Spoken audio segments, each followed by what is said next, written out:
Hi guys, Asmo here, and today I'm gonna talk about different ways of scaling your damage in Path of Exile.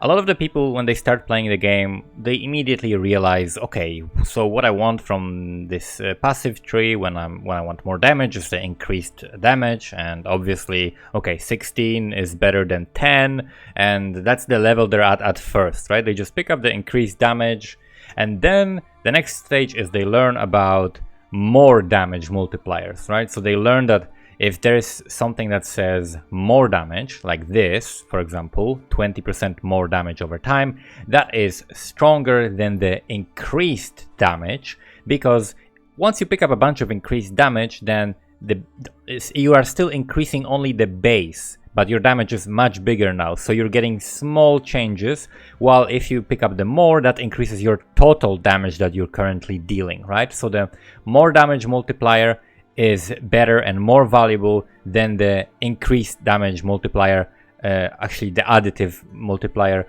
after you already picked up a bunch of the increased one, right? And naturally you're gonna pick up a lot of the increased one. It's like the most common thing, like everywhere you can see increased damage, increased damage, increased damage. You pick up a bunch of that, you pick up like 50%, 100%, 200%, whatever you happen to pick up. After a certain point, the more damage becomes much better. And the more damage at all points is kind of consistently increasing your damage. So then you add, different support gems to your skills so that you increase the amount of more multipliers. And every time you add a support gem, it's like a significant increase of your damage. And then you're like, okay, how do I increase my damage further? I've got an idea. I go crit, right? So then you do this. You look for everything that says crit and you pick up everything that says crit, and then you realize you had no passives left for any life and you die.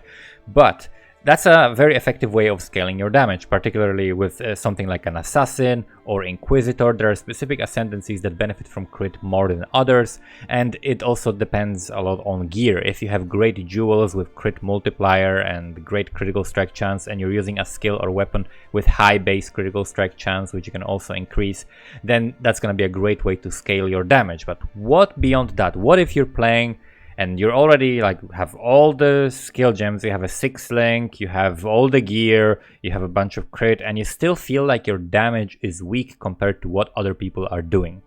That means you're probably not benefiting from a lot of other things you can add on top to your damage, because at some point when you are developing your character, when you're trying to min-max your character, adding a new way of dealing damage is going to be superior to increasing the ways of dealing damage you currently have. So what I'm talking about is, for example, adding ailments, right? So if you add something like bleed, impale, ignite, poison, that's going to be a huge increase in your damage as opposed to just trying to pick up another thing, right? So if you pick up a few impale nodes and add the impale gem to your skill, whatever you're using, let's say Cyclone, right? And especially if you're playing something like Champion, right? Which has a huge benefit from the Impale, then that's gonna basically, again, multiply all of the damage that you're dealing, right? You can use Poison, you can use Bleed, you can even use both. There are so many ways of adding ailments and ignites and so on. And you just need to pick up a few ways of having a decent chance to inflict that ailment, and then your damage just becomes much higher, and your character is much more effective, and you have another way of scaling your damage. But what if you're already doing that and you are still not dealing enough damage? Then you can take a look into resistances, right? So with resistances, it's another form of a multiplier. If your opponent has, if your opponent has 1% resistance and you penetrate that 1% resistance, you deal 1% more damage. It affects the final damage you deal, so it's like a more multiplier again. There are ways of, okay, let's see, penetrate. We've got, for example, nodes that give you like 6% penetration. We get here a node that gives you 5% penetration to all resistances. There are plenty of items that give you penetration. There is also this ascendancy.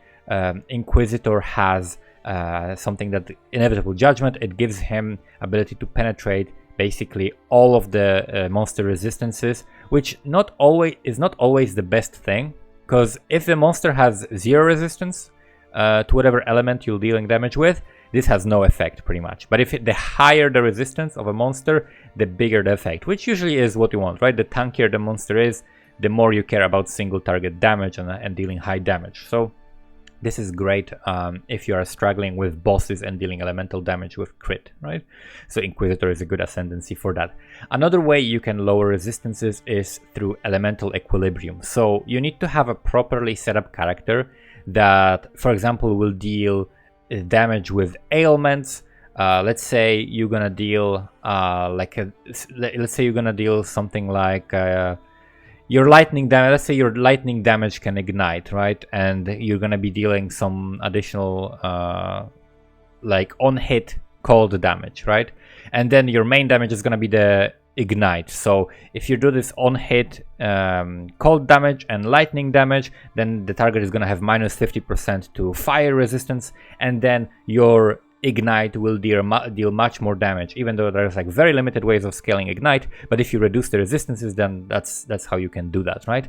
Even if you're dealing physical damage, even if you're playing something like any random physical skill like Cyclone, Lacerate, whatever, you can still convert that skill to elemental damage and then take advantage of elemental equilibrium. You can have something that that deals, for example, lightning damage, and you have all of your stuff converted to cold or whatever. There are plenty of ways of doing that. That's another way of taking advantage of that. For example, a great example of that is Vortex, right? Cold Snap Vortex Occultist will have a bunch of lightning spells on trigger on their weapon, like Stormbrand and Orb of Storms, proccing the elemental equilibrium, reducing the cold resistance of the targets, and then their damage over time from these cold skills will deal pretty much 50% more damage, right? Because they will not be the ones that hit. Yeah. So this is another way of scaling your damage. Another thing with resistances is that they can be reduced below 0, right? So as you can see, like the Inquisitor is great if, let's say, something has 70% resist, you ignore that, right? But if something has 0, you also ignore that. If something has negative resist, you also ignore that. So if you had, let's say you had a monster that has 10% elemental resist, you cast a curse on it that reduces it to -10, you still deal damage as if they had 0, so you actually deal 10% less damage in some cases. But a different class that does that, and class that taught me a lot about scaling damage, is Occultist. So Occultist has an ability to have something like Void Beacon, which gives nearby enemies -20 to cold and chaos res. They also have increased effect of curses, which can help you further reduce the elemental or chaos resistances of your opponents. And it also has Withering Presence, which gives you wither stacks on your opponents every second. So other than resistances, which you can of course stack to the negatives, right? And the lower the resistance, the more damage you're gonna deal to your opponent. You also have effects that affect your opponent's damage taken. So as you can see, Wither applies 6% increased chaos damage taken. It can be inflicted up to 15 times, right? So that's 6 times 15 more damage on the opponents. And the damage taken is an additive stat, but it's additive with other damage taken stats. So let's say this 6 times 15, right? It will be exactly that, 6 plus 6 plus 6 plus 6, 15 times, and that will be like another more multiplier, because it will be the final damage that you're dealing scaled. There are many more ways of increasing damage, like for example this node, Malediction, makes it so that your opponents take 10% increased damage. And that is basically 10% more damage multiplier if you have cursed that opponent, right? Which is amazing. This is a huge way of adding more damage. There are also things like this. Nearby enemies take 16% increased elemental damage. That's basically 16% more multiplier if you are nearby that enemy. This is just a crazy node that gives you so much damage. For a single ascendancy node, this might be like one of the most damaging nodes. There are also different effects like shock, for example. If you're shocking with lightning or any other type of damage through some shenanigans, you will deal more damage because the target will be taking more damage. Shocked targets take more damage. That's another way of scaling, for example, your dot damage. If you're playing like ED Contagion, let's say you're crazy and you're leveling with Chaos skills, you have scatter bots that shock your opponents, and the shocked opponents take more damage from your dots, from everything, from all sources. So shock is a great effect to add to your build. Another one is the wither, of course, right? So it lasts 2 seconds, stacks up to 15 times. You can have wither totems, you can have blight withering, you can just use wither somehow just manually if you have like minions dealing chaos damage and you have nothing else to do. Then is the malediction. Then we have things like unnerve and intimidate. So Intimidate is a debuff that causes a target to take 10% increased attack damage. This is great in something like a Belt of a Deceiver. If you're leveling a Cyclone character, this belt is amazing. It gives you increased global physical damage, it gives you life, it gives you all res, and also basically 10% more damage through nearby enemies are intimidated. This is an amazing leveling belt for physical damage skills like Cyclone and Lacerate as well, things like that. It'll really boost your single target damage by a lot. There are other ways of getting Intimidate. For example, I think one of the duelists, let's see. Yes, here we go. Your hits permanently intimidate enemies that are on full life, which means if you hit someone with a hit, they are intimidated forever. So you get basically this says 10% more damage for maybe every hit except for the first one. I'm not sure if the first one already benefits from that or not, but that's basically what it does.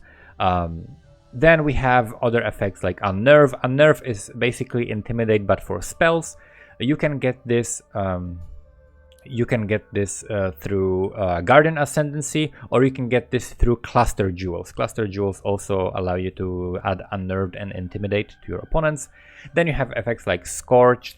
Scorched, for example, again reduces elemental resistances, and this is an amazing effect that you can add. Usually you can either Scorch or Ignite. Then you have another thing which is Unholy Might. That's another way of like adding more damage to your skills, especially if you deal damage with a single element, like let's say you're doing only physical damage and scaling only physical damage, but you're not using like brutality, or you're not using anything that stops you from dealing also chaos damage. You can add something like an Unholy Might to basically get 30% extra chaos damage on top of that. Then we have something like Aspect of the Spider. I learned about how wonderfully strong Aspect of the Spider is when I was playing Pestilent Strike Occultist, which I think I want to make that build again because it was really fun.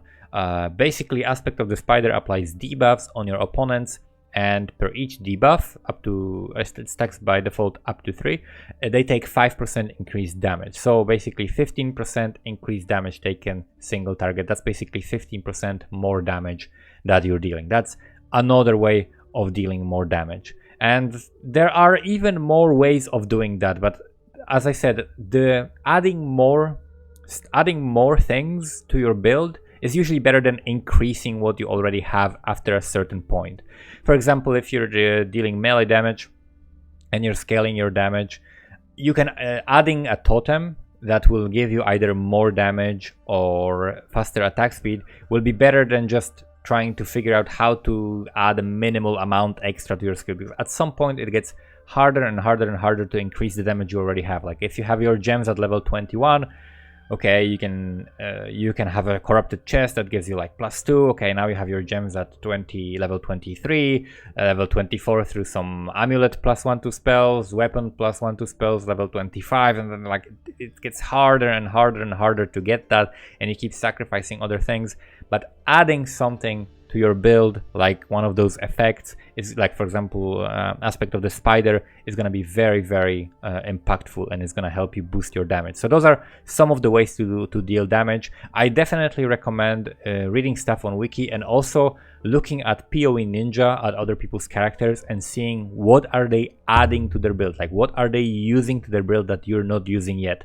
And of course, yes, like a flask like a Bottled Faith has an effect like that, that gives you a debuff on your enemies when they're standing on consecrated ground, that they're taking more damage. But that's a very, very expensive item, and there are much, much cheaper ways of doing that. You just have to learn, like Belt of the Deceiver. Like a lot of people don't consider this to be like a super strong item, but that's like one of the strongest leveling uniques that people miss all the time when they give like leveling guide for this. Wear tabula rasa, gold rim, and wanderlust. You're good. Like, this is insane leveling item. This is super strong.